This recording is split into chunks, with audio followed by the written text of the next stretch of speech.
I'm John McKee, editor of Messianic Apologetics, messianicapologetics.net. And I would like to welcome you to this episode of Messianic Insider, your theology and news roundup for November the 4th, 2025.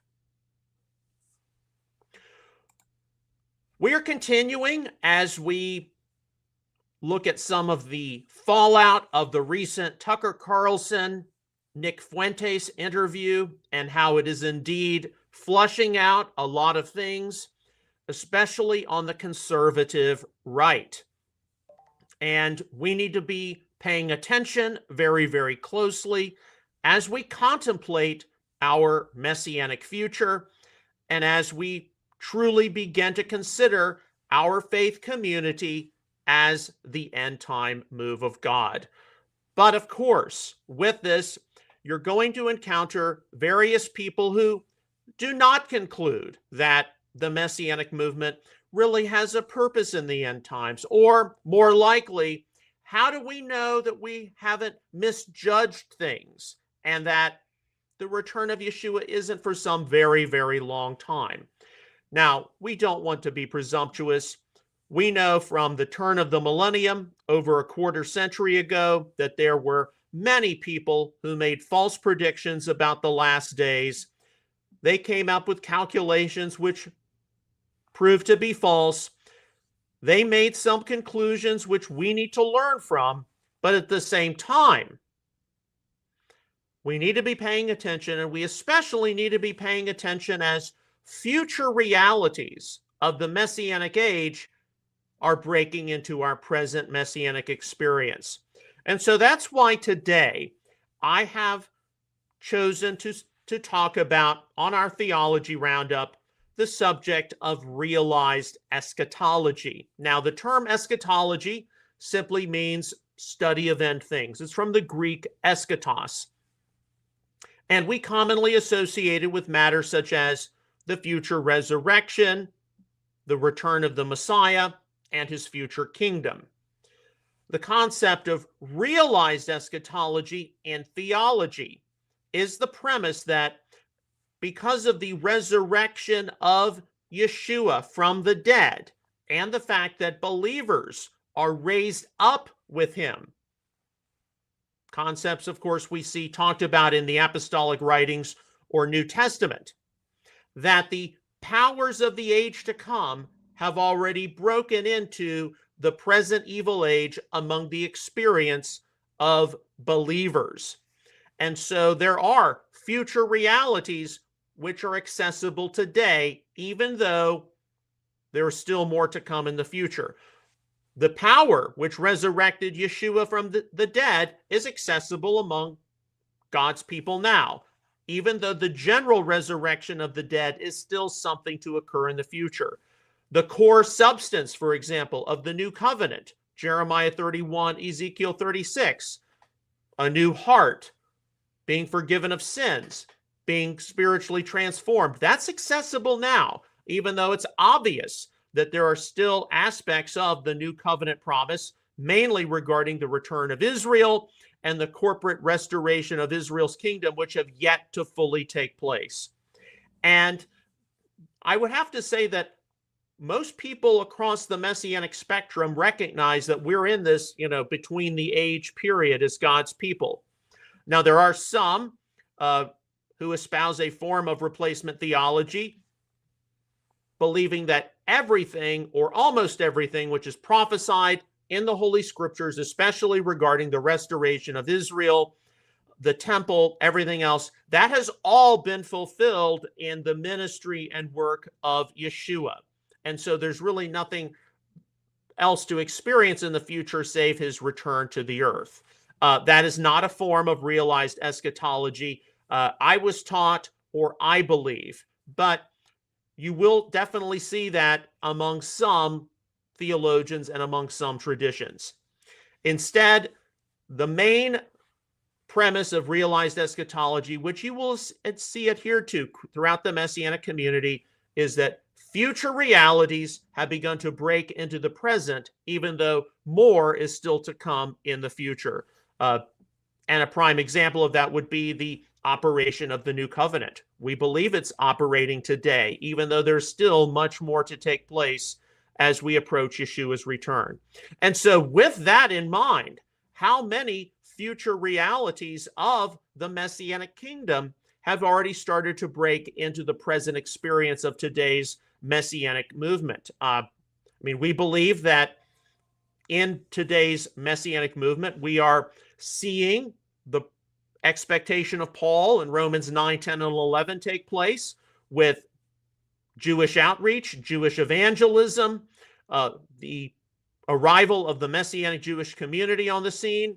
We also widely think that the nations streaming to Zion, Micah 4, 1-3, Isaiah 2, 2-4, that is taking place in our day with all the non-Jewish believers who've been supernaturally guided into the Messianic community by the Lord.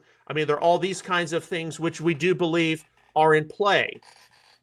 But it can be claimed among some that there are people in today's Messianic sphere of influence who might be caught adhering to what could be labeled as an overly realized eschatology.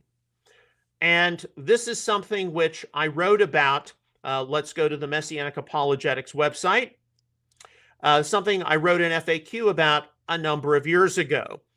So go to messianicapologetics.net, click on the FAQs tab, go to Volume 2, which is, of course, a series of FAQ entries, frequently asked questions, which I've been in the process of working on since 2022. There is no set schedule for this.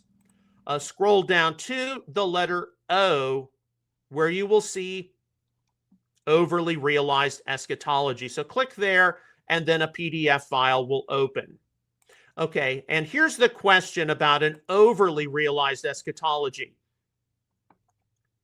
How do you respond to the view of some, that millennial kingdom worldwide Torah practices, such as the remembrance of the seventh-day Sabbath or Feast of Tabernacles, should not be breaking into the present time? Are non-Jewish believers who are anticipating these things by keeping them holding to an overly realized eschatology?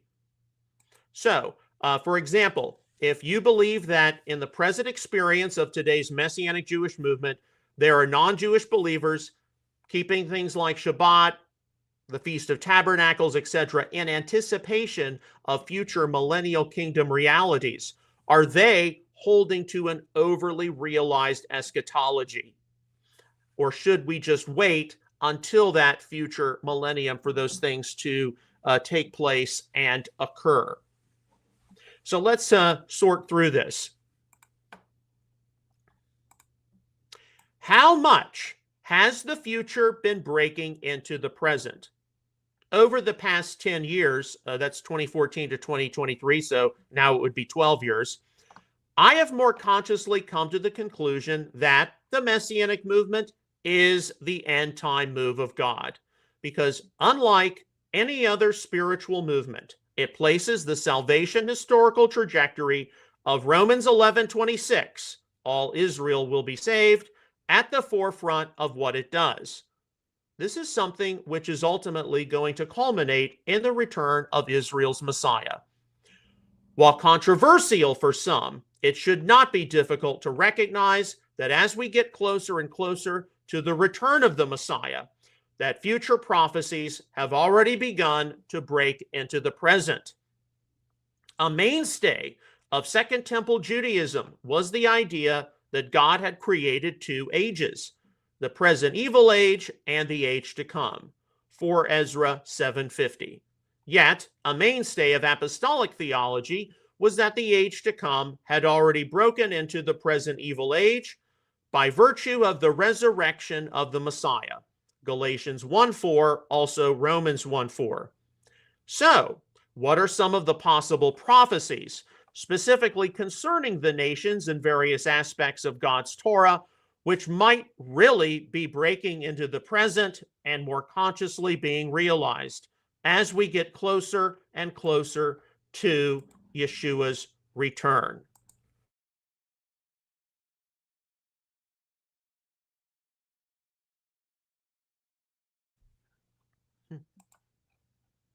Okay, so I've already referenced this passage.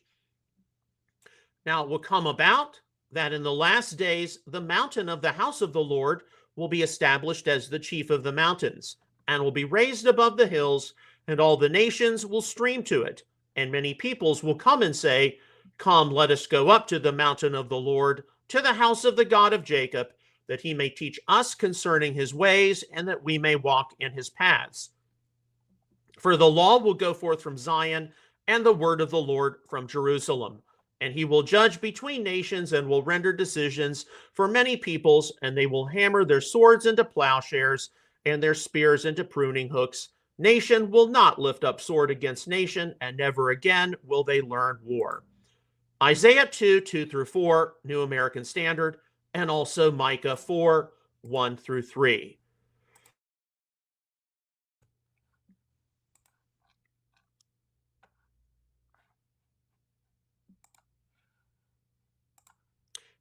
And it will come to pass that from one new moon to another, and from one Shabbat to another, all flesh will come to bow down before me, says Adonai.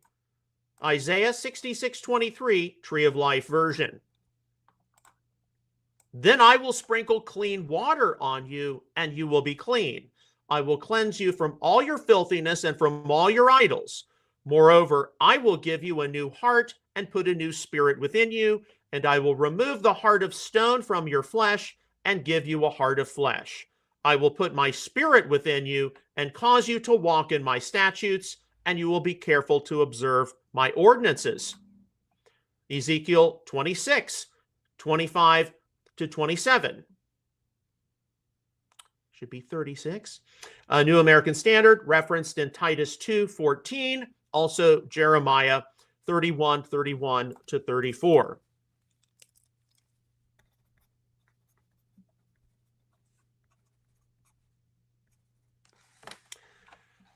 Okay, and then the final passage.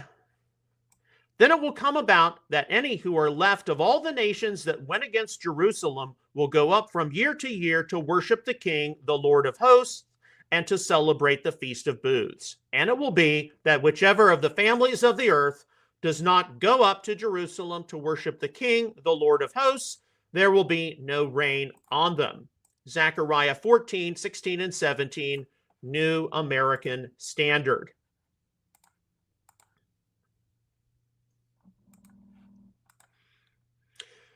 Today, within a great deal, if not the majority of the Messianic community, you do indeed have many non-Jewish believers who have been superintended by the Lord into this movement, believing themselves to be fulfilling many of these prophecies.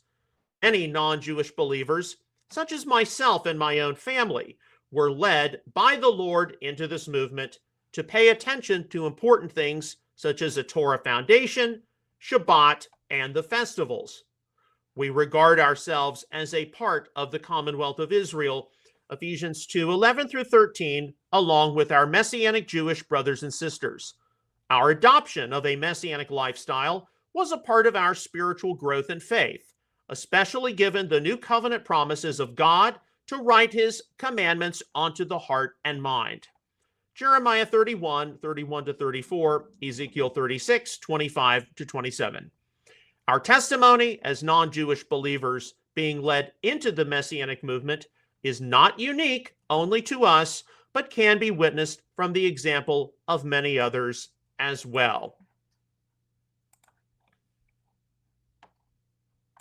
Many Messianic Jewish believers recognize how some future kingdom realities have been breaking into the present before the return of the Messiah. A few others, however, are negatively disposed and are seen to specifically claim that by remembering Shabbat in fulfillment of Isaiah 66:23 or Sukkot in fulfillment of Zechariah 14, 16, and 17, various non-Jewish believers are holding to an overly realized eschatology. Future realities should, apparently, be entirely reserved for the future. This claim is often made on how the basis of how in the resurrection people will be living like the angels of heaven in a different state of being. Matthew 22:30. Without the institution of marriage, but no one has stopped marrying at the present time. It is a fair point to say that various realities, which can only be enacted by the work of God himself, 1 Thessalonians 4:14, such as the future resurrection state, and with it, the reanimation of deceased human remains, have to wait until the future. Yet there are things which can be easily performed today because they are initiated by human activity. Furthermore, it cannot be overlooked how the essential reality of the new covenant, of a new heart and mind, has definitely been present among the redeemed since the work of Yeshua on the tree. We still, however, wait for the full completion of the oracles of Jeremiah 31 and Ezekiel 36 regarding the great return of all Israel to the promised land and the Messiah taking up his throne from Jerusalem. The new covenant is already an active force to be reckoned with now, although more is to come in the future. We understand it as being active widely because of the theological principle of realized eschatology. The principle of realized eschatology, future prophecy, beginning to manifest now in the present experience of God's own, can hardly be compartmentalized. Even though a few Messianic Jewish teachers would be seen to criticize non-Jewish believers who have started to do various things of Torah with future realities in mind, criticizing anyone holding to an overly realized eschatology can be applied to one of the most important aspects of today's Messianic Jewish experience. This is something which originated directly from the ministry of the Apostle Paul in the first century. Paul went out collecting specific offerings for the Jewish believers in Jerusalem. Romans 15:25 and 26, 2 Corinthians 8:13 and 14, which itself was rooted in expectations seen in the Tanakh, Apocrypha, and Dead Sea Scrolls regarding the wealth of the nations streaming to Zion in the end times. This would not only be an offering of gratitude to Israel, but also one of restitution for wrongs and atrocities committed. So here are some passages which directly concern Paul's collection offering. Thus says the Lord, the products of Egypt and the merchandise of Cush and the Sabaeans, men of stature, will come over to you and will be yours. They will walk behind you. They will come over in chains and will bow down to you. They will make supplication to you. Surely God is with you, and there is none else, no other God. Isaiah 45:14, New American Standard. Then you will see and be radiant, and your heart will thrill and rejoice, because the abundance of the sea will be turned to you. The wealth of the nations will come to you. A multitude of camels will cover you, the young camels of Midian and Ephah. All those from Sheba will come. They will bring gold and frankincense, and will bear good news of the praises of the Lord. All the flocks of Kedar will be gathered to you. The rams of Nebaioth will minister to you. They will go up with acceptance on my altar, and I shall glorify my glorious house. Who are these who fly like a cloud and like the doves to their lattices? Surely the coastlands will wait for me, and the ships of Tarshish will come first, to bring your sons from afar, their silver and their gold with them, for the name of the Lord your God, and for the Holy One of Israel, because he has glorified you. Foreigners will build up your walls, and their kings will minister to you. For in my wrath I struck you, and in my favor I have had compassion on you. Your gates will be open continually. They will not be closed day or night, so that men may bring to you the wealth of the nations, with their kings led in procession. For the nation and the kingdom which will not serve you will perish, and the nations will be utterly ruined. The glory of Lebanon will come to you, the juniper, the box tree, and the cypress together, to beautify the place of my sanctuary, and I shall make the place of my feet glorious. The sons of those who afflicted you will come bowing to you, and all those who despised you will bow themselves at the soles of your feet, and they will call you the city of the Lord, the Zion of the Holy One of Israel. Whereas you have been forsaken and hated with no one passing through, I will make you an everlasting pride, a joy from generation to generation. You will also suck the milk of nations and suck the breast of kings. Then you will know that I, the Lord, am your Savior and your Redeemer, the mighty one of Jacob. Instead of bronze, I will bring gold, and instead of iron, I will bring silver, and instead of wood, bronze, and instead of stones, iron. And I will make peace your administrators and righteousness your overseers. Isaiah 60, verses 5 through 17, New American Standard. But you will be called priests of the Lord. You will be spoken of as ministers of our God. You will eat the wealth of nations, and in their riches you will boast. Isaiah 61:6, New American Standard. Arise and thresh, daughter of Zion, for your horn I will make iron, and your hoofs I will make bronze, that you may pulverize many peoples, that you may devote to the Lord their unjust gain and their wealth to the Lord of all the earth. Micah 4:13, New American Standard. Many nations will come from afar to the name of the Lord God, bearing gifts in their hands, gifts for the King of heaven. Generations of generations will give you joyful praise. Tobit 13:11, Revised Standard Version. And finally, O Zion, rejoice greatly and shine with joyful songs, O Jerusalem. Rejoice, all you cities of Judah, open your gates forever, that the wealth of the nations might be brought to you, and their kings shall serve you. All they that oppressed you shall bow down to you, and the rest of your feet they shall lick. O daughters of my people, shout out with the voice of joy, adorn yourselves with ornaments of glory, rule over the kingdom of the 1 QM 12:13 through 15. And that summarizes a number of the main passages which really need to be taken into consideration regarding realized eschatology. If there are a few Messianic Jewish teachers seen to criticize non-Jewish believers for keeping Shabbat with Isaiah 66:23 and future prophecy in view, they need to be consistent. The prophecies quoted above concern the wealth of the nations streaming to Zion in the last days. To be candid, without the wealth of the nations today, the offerings, donations, and significant monies of non-Jewish believers, there would be no Messianic Jewish movement. Behind almost every Messianic Jewish organization and congregation is probably some major non-Jewish financial donor. And I have definitely heard the Tanakh prophecies about the wealth of the nations streaming to Zion in the last days, employed as a means to get non-Jewish believers to give generously to the Messianic movement. I honestly do not think that any Messianic Jewish rabbi or leader is going to tear up or burn a $5 million check if a non-Jewish believer says that he or she was directed by the Lord to fulfill the words of a future prophecy like Isaiah 60, verses 5 through 17.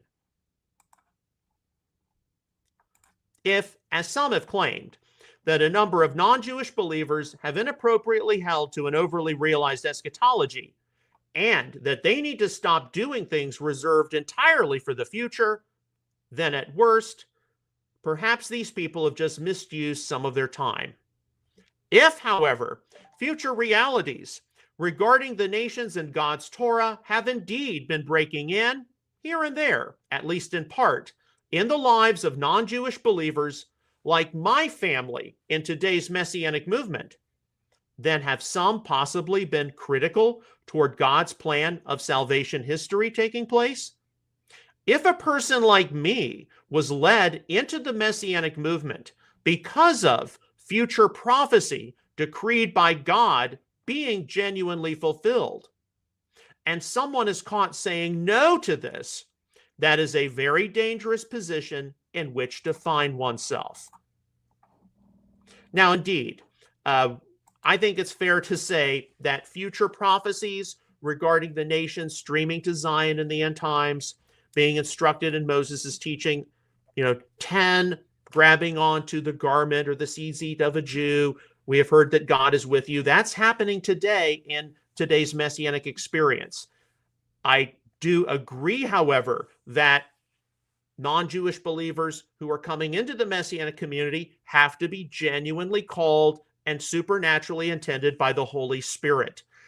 As much as I would like to see more and more evangelicals embrace a Messianic point of view, pragmatically, it's just not going to happen.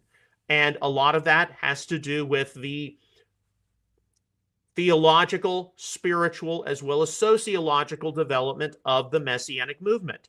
There are many people who come into the Messianic community from evangelical backgrounds who don't last. And the main reason they don't last is because there's something about being permanently involved or even semi-regularly involved in the Messianic community which is incompatible with their spirituality. Messianic community is still developing, it's still maturing, it's still emerging. It doesn't know what it's going to emerge into. We don't know, to be honest, post October the 7th, 2023, and that FAQ was written before October the 7th. We don't know what it's going to be like in 10 years or 15 years. We don't know if the Messianic community in North America, some of the formal organizations are even going to be around in 2 decades. These are serious questions. I believe the Messianic mission, the purpose, is still going to be around, but we just don't know. And we do know that as time moves on, we're going to see some significant developments, some of which are definitely anticipated, we've been praying for, some of which are going to probably shock us to our core. All right, so that concludes our theology roundup for today. Now, like what we've done on Friday and yesterday, tomorrow I'm planning to start what will probably be another 2-parter, so just keep that in mind. Planning to address the passage from 1 Corinthians 10, eat anything that is set before you. So yeah, just keep that in mind and we'll be fine. So there'll be some slightly longer studies.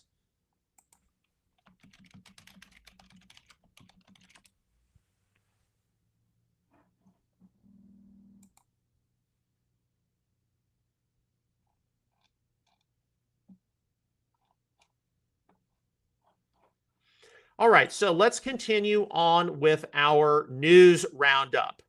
Okay, so our news roundup, we do that after the theology roundup because, of course, the news is time sensitive and it changes from day to day.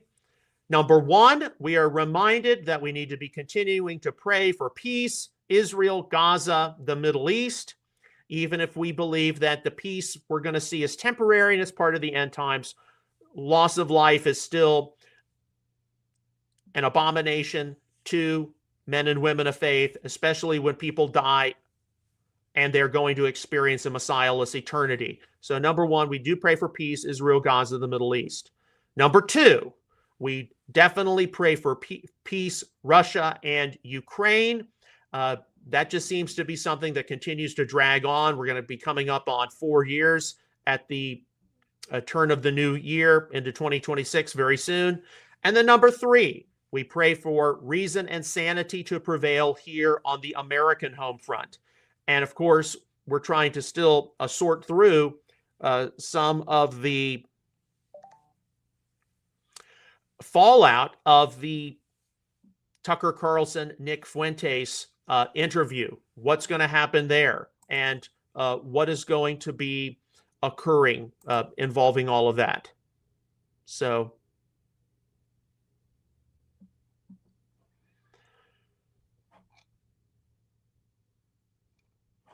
okay, so all of the links I'm about to go through, these are things which I encounter passively on social media, and you'll be able to access these links later today when this episode is archived at messianicapologetics.net. Okay, our first post comes from Open Source Intel, people responding to the Tucker Nick Fuentes review. This is from November the 3rd. This is 12:10 p.m. So this, I would have encountered this after yesterday's episode. Ben Shapiro responding to a lot of this. There's a 41-minute, 39-second episode, and then here's the clip that Open Source Intel has forwarded on. Ben Shapiro has officially launched a full-scale war against the woke right, taking aim at the Groypers, Nick Fuentes, and above all, Tucker Carlson. So now, of course, the thing about Ben Shapiro is Jewish. And because of that, he is a target in a way various others are not.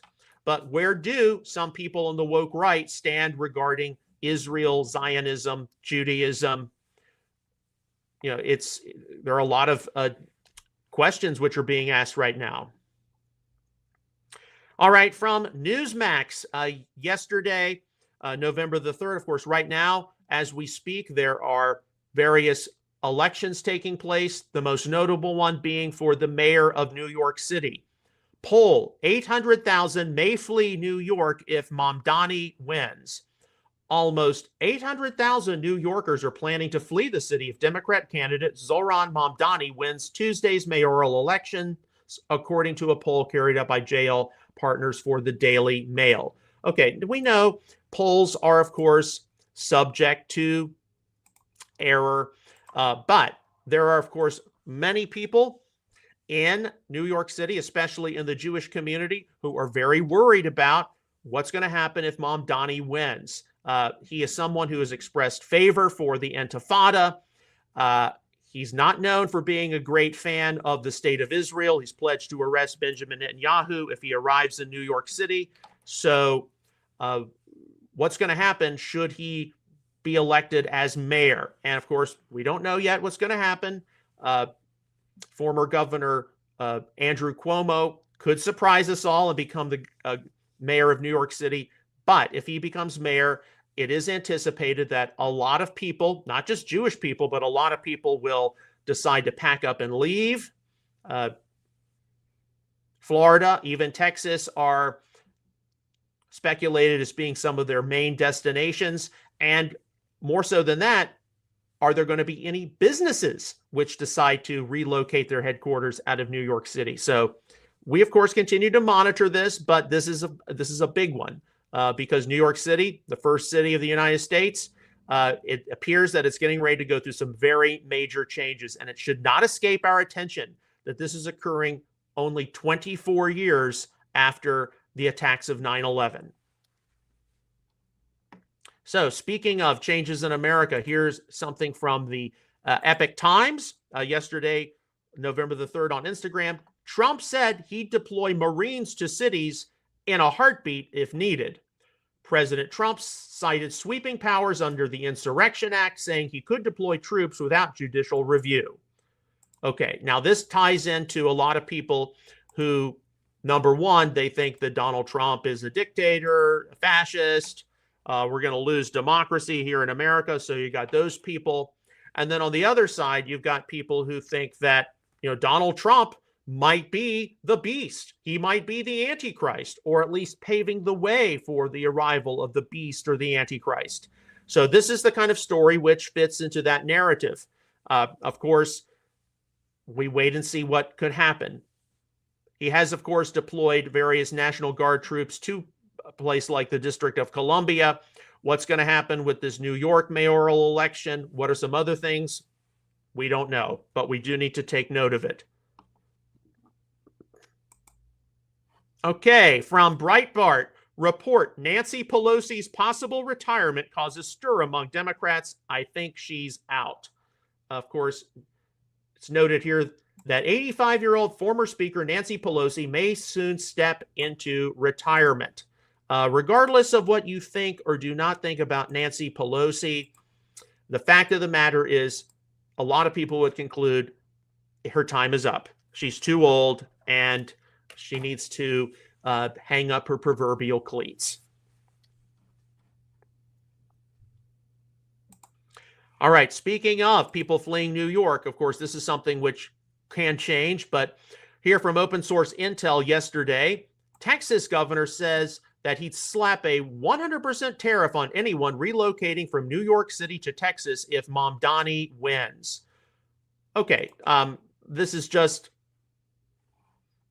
a report. Does it actually mean that if somebody decides to flee New York City, that moving to Texas is not going to be something that easy?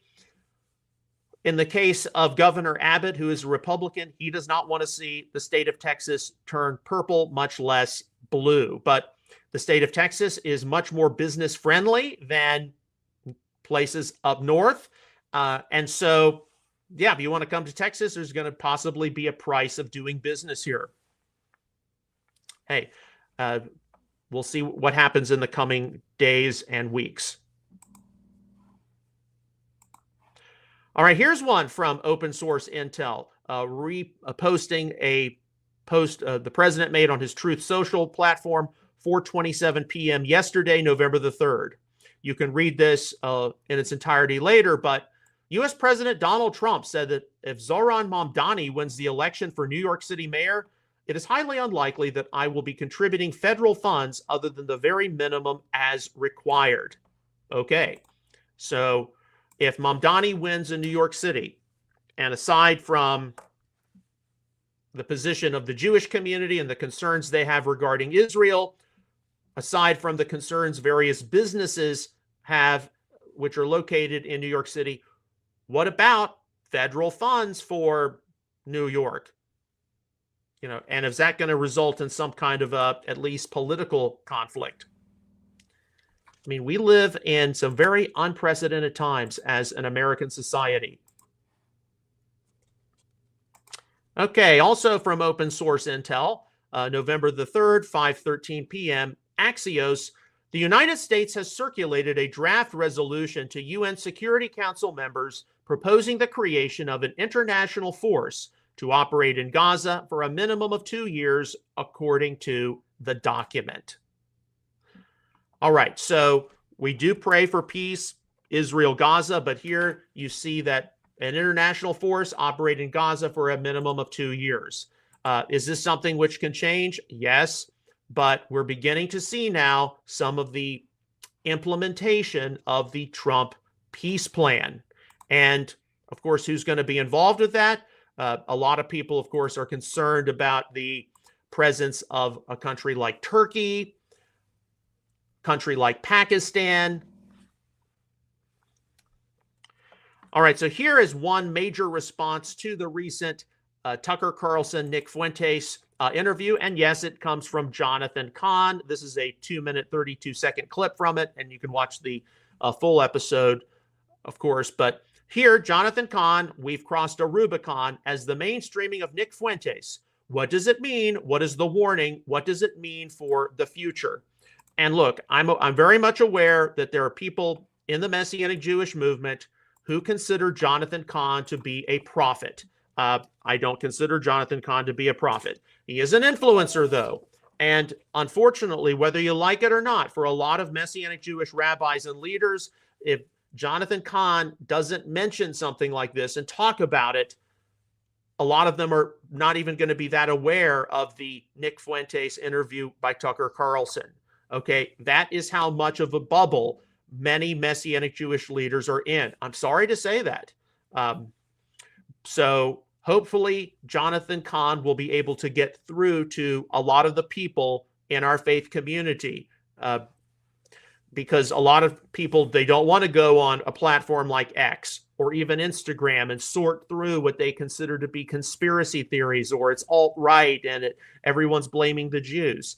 Well, unfortunately, we live in a time today when people have to sort through things which are uncomfortable and inconvenient, and they get us upset, and they make us want to go take a lot of pills to take away all of the aches and pains we've got.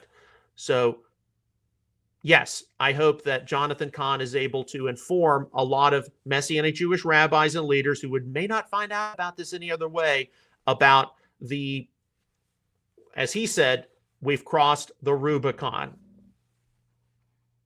All right, so this came across my feed yesterday, and it's last night, and it's not the only platform which is circulating this. It's 2 minutes, 4 seconds, a clip with Tucker Carlson. The time is 8:54 p.m. Tucker Carlson is publicly apologizing to Christian Zionists after previously saying he hated them most in the world.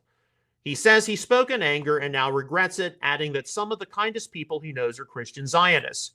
Carlson explains his frustration came from their silence over Israel's bombing of churches and murdering children. They're really good people. Okay, now some might interpret this as meaning that Tucker Carlson got so much backlash, so much blowback from hosting Nick Fuentes that he recognizes that, hey, you know, I said some things in haste. I've said some things which I really didn't mean, in order to kind of cover himself. But I want to make it clear, as somebody who believes in Israel's biblical right to the Holy Land, that I don't always agree with the state of Israel, certainly not with some of its, LGBTQ, the high rate of abortion in Israel. And would I have responded to October the 7th, 2023 differently? Well, I don't know, because I'm not the prime minister or a member of the cabinet of Israel. But from the very beginning, I was actively praying for peace. We need to pray to the Lord for a quick resolution to this, get the hostages back, and then let's see this wrap up, because I saw the rise of anti-Semitism and anti-Zionism and anti-Judaism. And I know that I wasn't alone among Messianic people who were praying for as quick a resolution as humanly possible. Well, we got it in about 2 years, but we're going to be sorting through the social and religious consequences of this probably until the return of the Messiah at this point. That's what I do believe. And we're going to see a lot of these voices now, because of the Tucker Nick Fuentes interview, feel emboldened to now really speak out against Israel, speak out against Zionism, speak out against people who support Israel on a theological or biblical basis.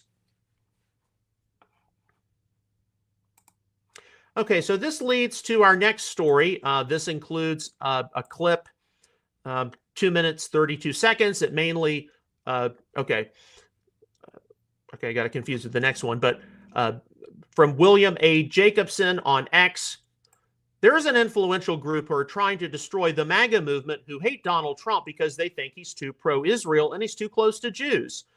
This is really a malicious thing, and Tucker Carlson is a major problem, and I wish President Trump, who's been great on so many things, would speak out, because Tucker Carlson is destroying everything President Trump has achieved, because he's going to end up putting a Democrat back in the White House. Okay. And indeed, what happens or what doesn't happen, we need to be aware that the election of President Trump for us here in America gave us a line extension of time, freedom of religion, freedom of speech.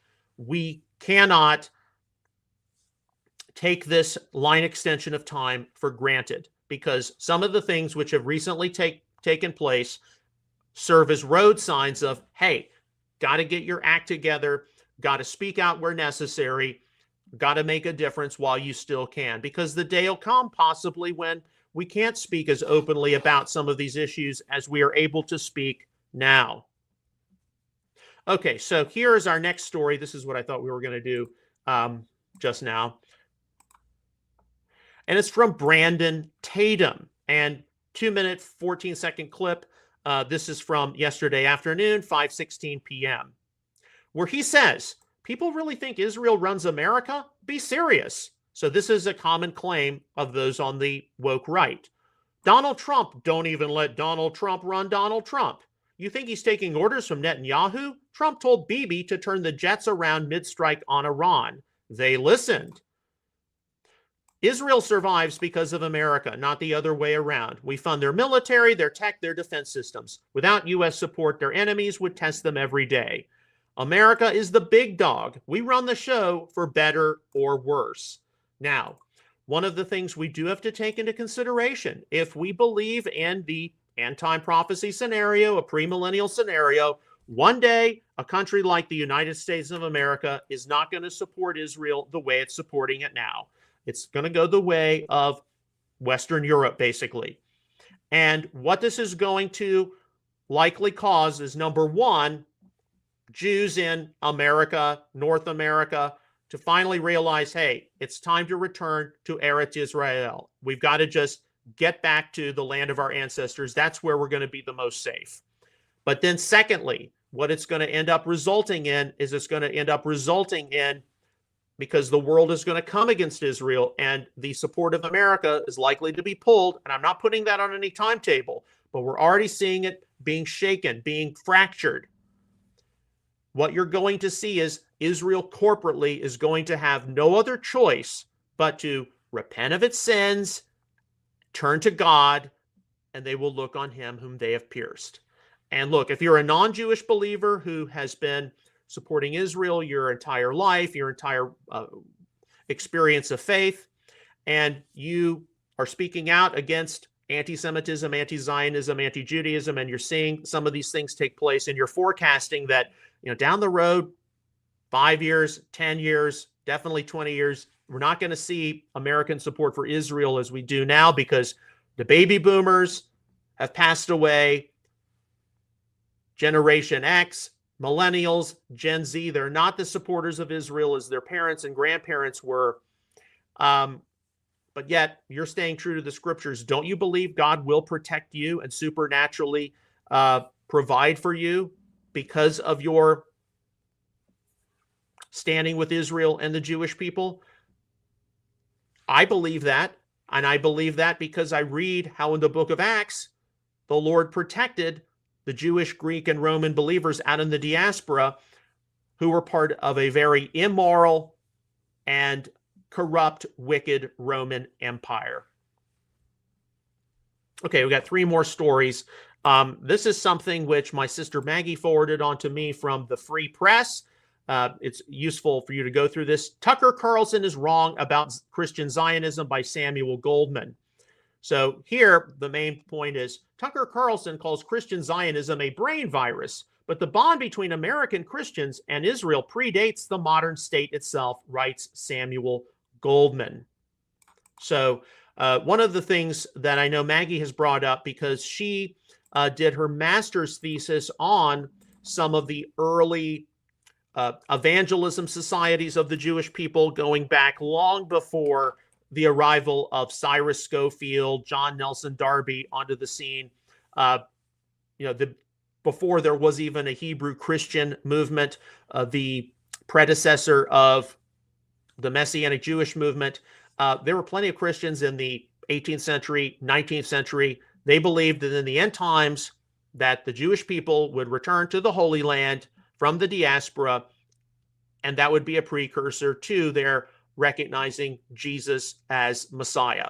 So Christian Zionism, a support for the return of the Jewish people to the Holy Land, long predates dispensational theology.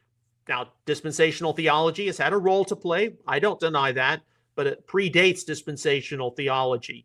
And that's something which needs to be brought up. It's something which has been around for multiple centuries. All right, some of you all likely woke up to this report. Breaking: former Vice President Dick Cheney dead at 84. And of course, we remember Vice President Cheney first as Secretary of Defense during the first Bush administration. So that would be George H.W. Bush. And then later he was a vice president during the administration of George W. Bush. And much of his tenure was, of course, stigmatized by the Iraq War more than anything else. And certainly we do pray for the Cheney family, They have lost a husband, a father, a grandfather. But at the same time, we do recognize that the legacy of Vice President Cheney, highly controversial. And along with that, it's something which is going to be debated for many decades to come because of how it changed the world as well as the Middle East.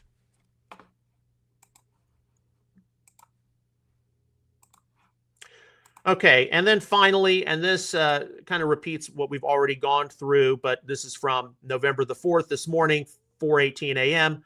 14 Arab countries have reached an agreement on a binding draft for the UN Security Council regarding the administration of Gaza after the fighting ends. So you heard about a 2-year peace force. Now you see the plan includes establishing a civil military administration to be managed by an international force recruited by the Security Council. In addition, under the proposal, a Palestinian police force will be formed in the Strip with a clear stipulation that identity verification will be mandatory for anyone serving in the role. Okay, so we're trying to see the Trump peace proposal, Israel, Gaza, the ceasefire, the rebuilding of Gaza take shape. We know that this is not going to be something which occurs instantaneously after a 2-year conflict. And something like that is subject to change, but we need to be aware of it because, a lot of people think it's going to lead to what are we going to do with the West Bank, i.e. Judea and Samaria? What are we going to do with the Temple Mount? All these kinds of factors, all this kind of speculation. All right, so that concludes our news roundup for today. And I just would want to remind everyone that the Lord is on his throne. He is sovereign over the affairs of human civilization. As born-again believers, we have access to the infinite power of heaven. We can call out on the Lord to supernaturally intervene in our lives for protection, for our families, for our communities, for our local assemblies, congregations, and synagogues. And indeed, if we believe that future realities have begun to break into the present via the principle of realized eschatology, then that final victory of Yeshua returning and reigning over the earth should be accessible in some small degree in our lives here now. As always, on behalf of Outreach Israel Ministries and Messianic Apologetics, I would like to sincerely thank you for your ongoing prayers, encouragement, and donations toward all of our ministry efforts. If you have not already, please do visit our website, messianicapologetics.net. There you can access a wide array of free articles, frequently asked questions entries, back issues of Outreach Israel News. You can take a look at some back episodes of Messianic Insider, different McKee moment shorts, and our various adventures over the years. And please, if you have not already, give this live stream a thumbs up or a heart, as it will definitely give us greater exposure on social media platforms. We'll see you again tomorrow with another episode of Messianic Insider. Until then, may God bless you, shalom, and take care.